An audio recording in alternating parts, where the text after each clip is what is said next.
M தாய்மொழியாம் தமிழ்மொழியின் முத்தமிழின் 3ஆம் பிரிவாம் நாடகக்கலை இதோ உங்களுக்காக. தமிழ் நாடகம். நாடகத்தின் தலைப்பு மூளையின் வேகம் 5G. விஜயநகர பேரரசின் பெருமைமிக்க காலம் கிருஷ்ணதேவராயர் ஆட்சி செய்த அந்த பொற்காலம் தாங்க. இவருடைய அரசவையில் தாங்க அறிவும் நகைச்சுவையும் நிறைந்த ஒருவர் இருந்தாரு. அவரு தாங்க நம்ம தெனாலி. இவரு கடினமான பிரச்சனைகளை கூட மிக எளிதாக தீர்த்து வைப்பாரு. இந்த நாடகத்திலும் அண்டை நாட்டிலிருந்து வரும் பிரச்சனைகளை எப்படி தீர்த்து வைக்கிறாருன்னு பார்ப்போமா? காட்சி 1. இடம் மன்னர் கிருஷ்ணதேவராயரின் அரசவை.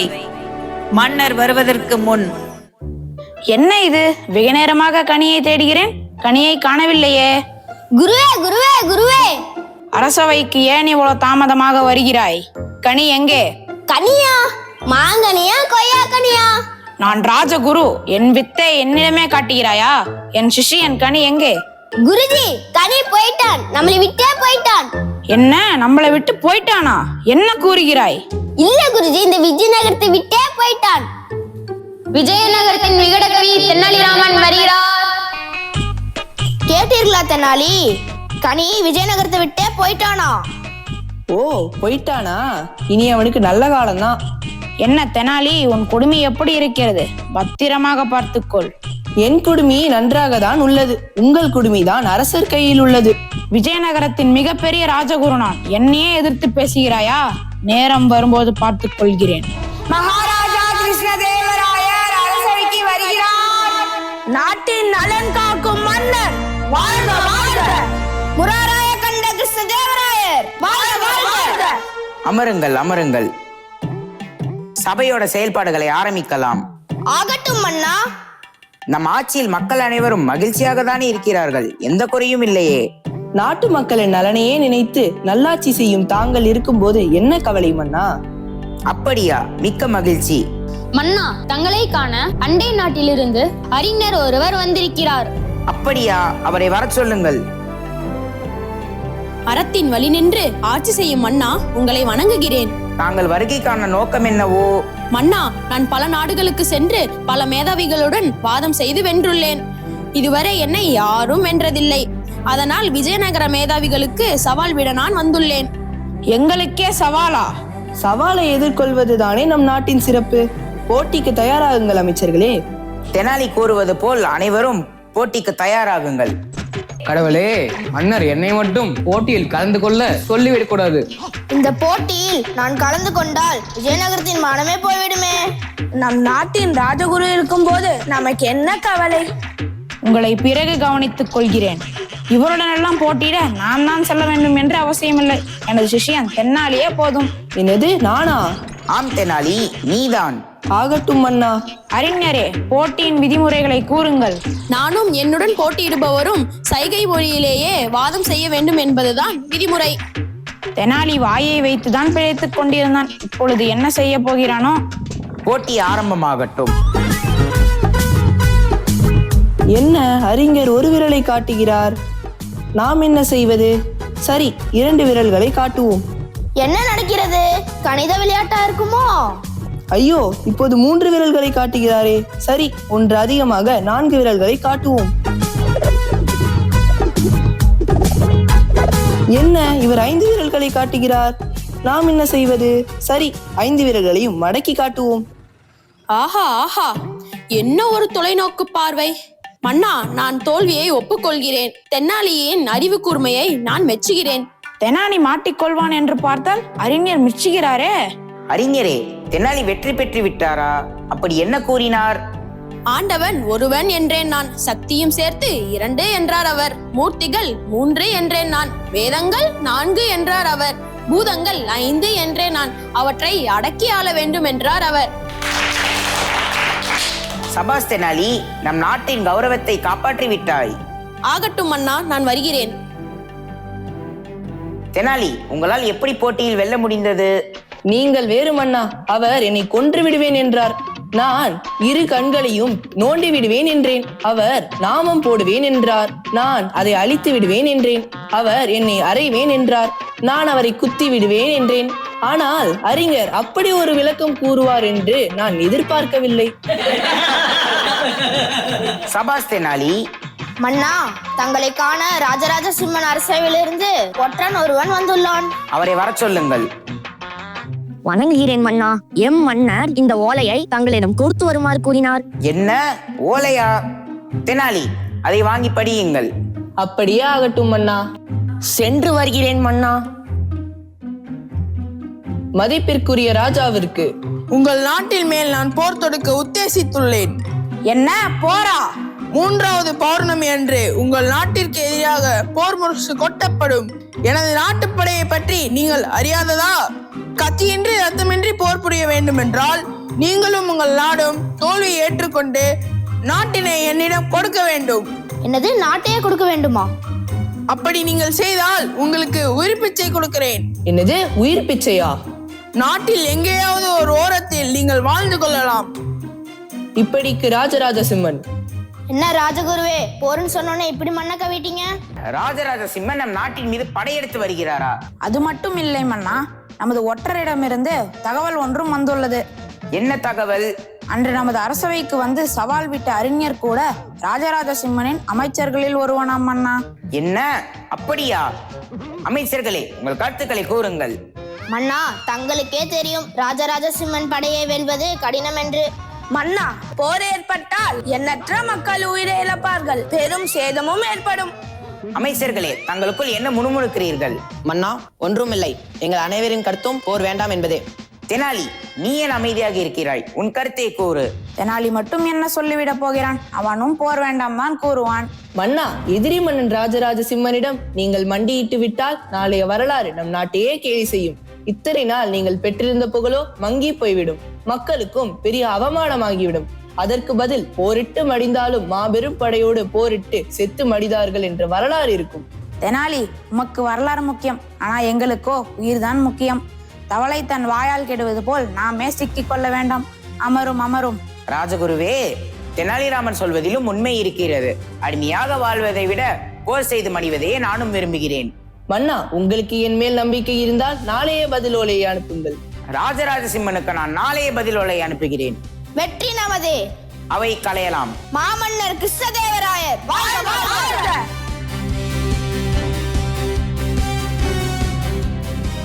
காட்சி 2.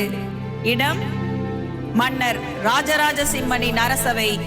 ராஜாதிராஜ ராஜ மார்த்தாண்ட ராஜ குலோத்துங்க மன்னர் ராஜராஜ சிம்மன் வரா வரா வரா. நிறுத்தும் துதியை. மன்னா. ஏன் மன்னா? இவன் பாடிய துதியை கவனித்தீரா? இல்லை மன்னா. நீர் எதைதான் கவனித்தீர்? உன் துதியை மீண்டும் பாடு. ராஜாதிராஜ ராஜ மார்த்தாண்ட ராஜ குலோத்துங்க மன்னர் ராஜராஜ சிம்மன் வரா வரா வரா. கவனித்தீரா? இவன் ராஜகம்பீரத்தை விட்டு விட்டான் ஐயா. மன்னா, மன்னித்து விடுங்கள் மன்னா. என்ன, ராஜகம்பீரத்தை விட்ட உன்னை மன்னிப்பதா? யார் அங்கே? ஆமண்ணா. இவனை சிறையில் அடைத்து உணவு தண்ணீர் கொடுக்காமல் மூக்கில் மூக்குப்பொடியை மட்டும் தூவுங்கள். நான் சொல்லும் வரை இவன் இந்த துதியை பாடிக்கொண்டே இருக்க வேண்டும். உத்தரவு மன்னா. மன்னா மன்னா மன்னா மன்னா. என்ன? தூசி மன்னா, தூசி தூசி. அமருங்கள்.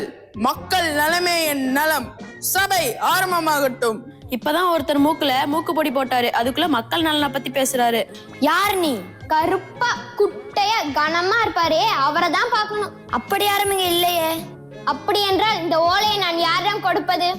ஓ, நீ மன்னரை தான் குறை கூறினாயா? உள்ளே போ, உன்னை சிகப்பாக்கி அனுப்புவார்கள். மன்னா, தங்களை காண விஜயநகர் நாட்டிலிருந்து ஒரு தூதுவர் வந்து உள்ளார். வணங்குகிறேன் மன்னா. யார் நீ? நான் தான் விஜயநகர நாட்டின் தூதுவன். என் மன்னர் தங்களிடம் இந்த பதில் ஓலையை கொடுத்து வர கூறினார். மன்னா, நம் நாட்டு பிரச்சனையே தலைவிரித்தாடுகிறது, இதில் பதிலோரை வேறையா? தலைவிரித்தாடினால் இழுத்து கட்டி வையும். அமைச்சரே, அந்த ஓலையை வாங்கி படியுங்கள். சென்று வருகிறேன் மன்னா. மதிப்பிற்குரிய மன்னர் ராஜராஜ சிம்மனுக்கு.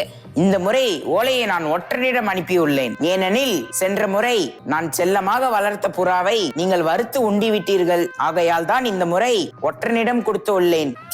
புறா போச்சே. உங்கள் படைக்கு சற்றும் சளைத்தவர்கள் அல்ல எங்கள் படை வீரர்கள். போருக்கான நாளை ஆவலுடன் எதிர்பார்த்து காத்திருக்கிறார்கள் எங்கள் படை வீரர்கள். எங்கள் படையின் மனபலம் உங்களுக்கு சரியாக தெரியவில்லை என்று நினைக்கிறேன். இவர்களுக்கு எங்கிருந்து வந்தது இவ்வளவு தைரியம்? இரண்டாம் புலிகேசி மன்னரின் படையையே எங்கள் படையோடு போர் செய்வதற்கு பயந்து நடுங்குகிறார்கள். அந்த துறை நடுங்கீர்களா? நடுங்குவார்கள். எதற்கு கோழைகளின் உயிரை கொல்ல வேண்டும் என்று எண்ணுகிறேன். தைரியம் இருந்தால் எங்கள் நாட்டின் தளபதியோடு உங்கள் நாட்டு தளபதியை விஜயநகரம் வந்து மோதச் சொல்லுங்கள். அதில் உங்கள் தளபதி தோற்றுவிட்டால் உங்கள் நாட்டின் மீது நாங்கள் போர் தொடுப்போம். இப்படிக்கு கிருஷ்ணதேவராயர். என்ன, இந்த ராஜராஜ சிம்மனுக்கே சவாலா? கொதிக்கிறது என் உள்ளம். மன்னா உத்தரவிடுங்கள். மன்னா மன்னா. அமைச்சரே, என்ன தருகிறீர்? மன்னித்து விடுங்கள் மன்னா, வாளை வீட்டிலேயே வைத்து விட்டேன். மங்கோனி அமைச்சரே, அமரும். அமைச்சர்களே, தங்கள் கருத்துக்கள் என்ன? மன்னா, நம் நாட்டையும் நம் படை வீரர்களையும் பற்றி மிக குறைவாக எடை போட்டு விட்டார்கள். அந்த நாட்டின் தளபதி மிகப்பெரிய மல்யுத்த வீரனான். நம் தளபதியார் மல்யுத்தமா வீரர் என்பதனை அறியாமல் பேசுகிறார்கள் மன்னா. இவர்களுக்கு தக்க பாடம் புகட்ட வேண்டும். பாடம் புகட்டினாலும் மட்டும் போதாது, அவர்கள் வணிகம் செய்யும் பொருட்களுக்கு அதிக வரி வசூலிக்க வேண்டும். ஆம், வரி வசூலுங்கள். அப்பொழுதுதான் நம் செல்வ செழிப்போடு இருக்க முடியும். தளபதியாரே, தங்கள் கருத்துக்களை கூறுங்கள். மன்னா, ஆணையிடுங்கள். அந்த தளபதியாரை ஒரு பூச்சியை நசுக்குவது போல் நசுக்கி விடுகிறேன். அந்த தளபதியாரை கொன்று உங்கள் காலடியில் போடுகிறேன். காட்டுகிறேன் என் ராஜதந்திரத்தை. என்ன உன் ராஜதந்திரம்? நம்ம எல்லாரும் அரை மணி நேரம் தூங்கிவிட்டு சாயங்காலம் வந்து பேசுவோமா? தூங்குவதிலே இரும் நீர். அமைச்சரே, வருகின்ற பௌர்ணமி என்று போட்டி என அறிவியுங்கள். அப்படியே ஆகட்டும் மன்னா. நம் அனைவரும் செல்வம் வெல்வம், வெற்றி நமதே. பல வெற்றிகளை கண்ட ராஜராஜ சிம்மன் வாழ்க வாழ்க.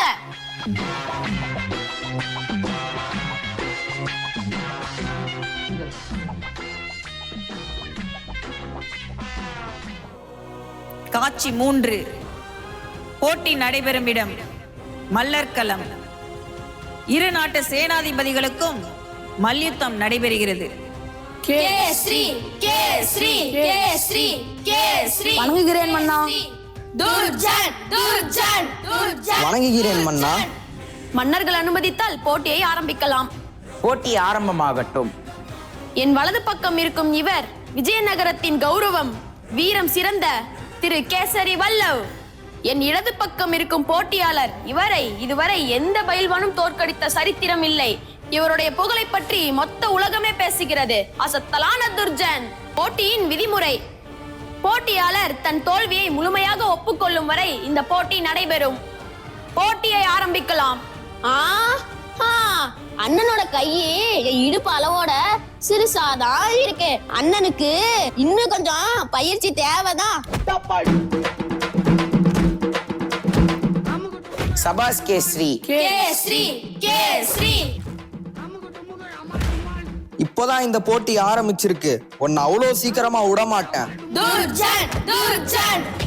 நானும் விடமாட்டேன். இது ஒரு கடுமையான போட்டியா இருக்கும் போலயே. என்ன கேசரி, கண்ணு வேர்க்குதா? அவரை விடுங்க. அவர்தான் தோல்வி ஒத்துக்கிட்டார்ல, விடுங்க. இந்த போட்டியின் வெற்றியாளர் அசத்தலான துர்ஜன். வாழ்க வாழ்க. அந்த சிகப்பு துணியை கொடு. அது உன்னிடம் இருப்பதற்கு தகுதி இல்லை. நான் உங்க விஜயநகரத்திற்கு வந்திருக்கேன். இங்க வந்து உங்க நாட்டு பயல்வானையே நான் தோக்கடிச்சிட்டேன். நான் எல்லா நாட்டு பயல்வானையும் மண்ணக்காவை வச்சுட்டு தான் இங்க வந்திருக்கேன். இருந்தாலும் இந்த வெற்றி எனக்கு ரொம்ப சுலபமா கிடைச்சிடுச்சு. இந்த விஜயநகர சாம்ராஜ்யத்தோட புகழை பற்றி நிறைய கேள்விப்பட்டிருக்கேன். இவனுக்கு இவ்வளோ திமிரா?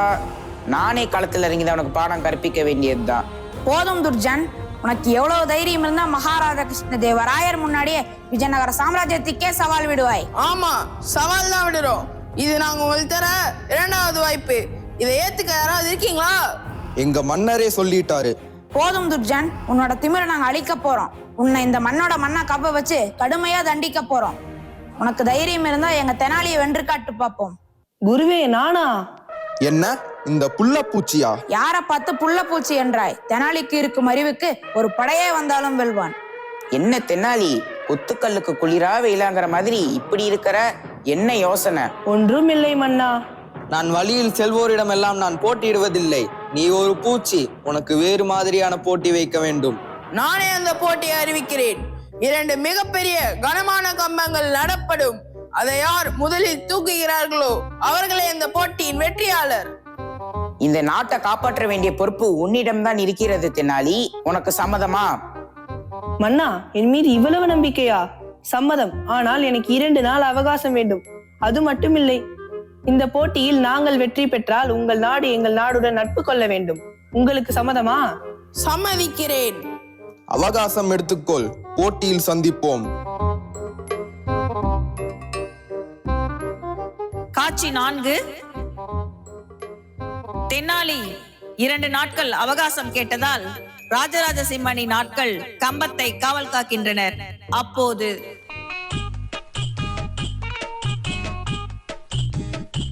இவ்வளோ பெரிய கம்பமா? நல்லா உறுதியா தான் இருக்கு.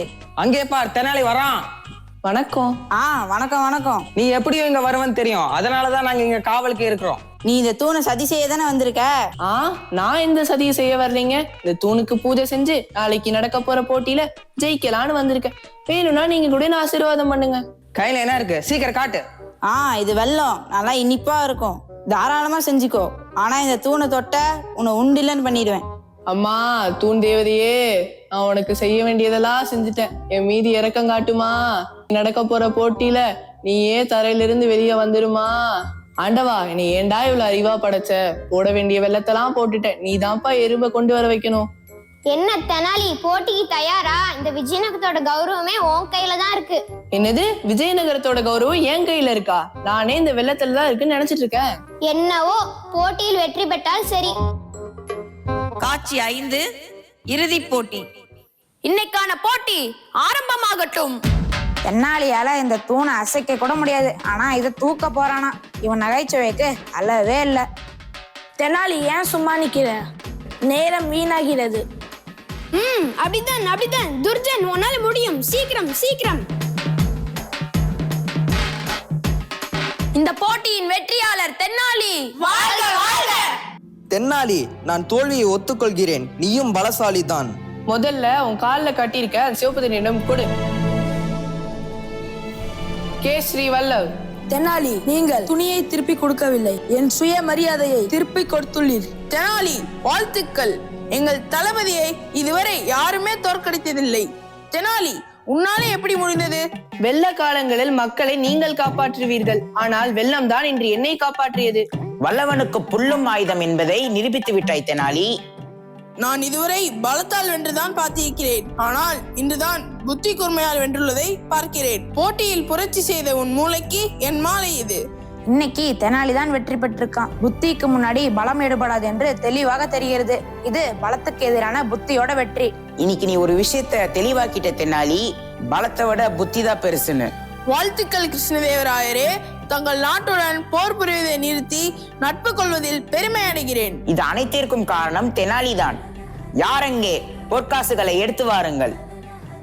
போட்டியையே வேட்டியை போல் சுருட்டிய தென்னாலி வாழ்க வாழ்க. விஜயநகர பேரரசின் மகத்தான் அரசன் வாழ்க வாழ்க. பகைவரையும் பண்புடன் போற்றும் ராஜராஜ சிம்மன் வாழ்க வாழ்க. பாத்தீங்களா, தென்னாலி எவ்வளவு கடினமான பிரச்சனைகளையும் மிக எளிதா தீர்த்து வச்சாரு. இதுதாங்க மூளையின் வேகம் 5G.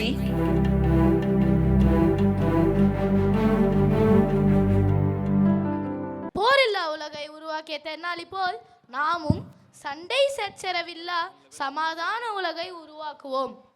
இளைஞர்களான நம் கையிலே இந்த உலகை ஒப்படைத்த கலாமை நினைவு கூறுவோம்.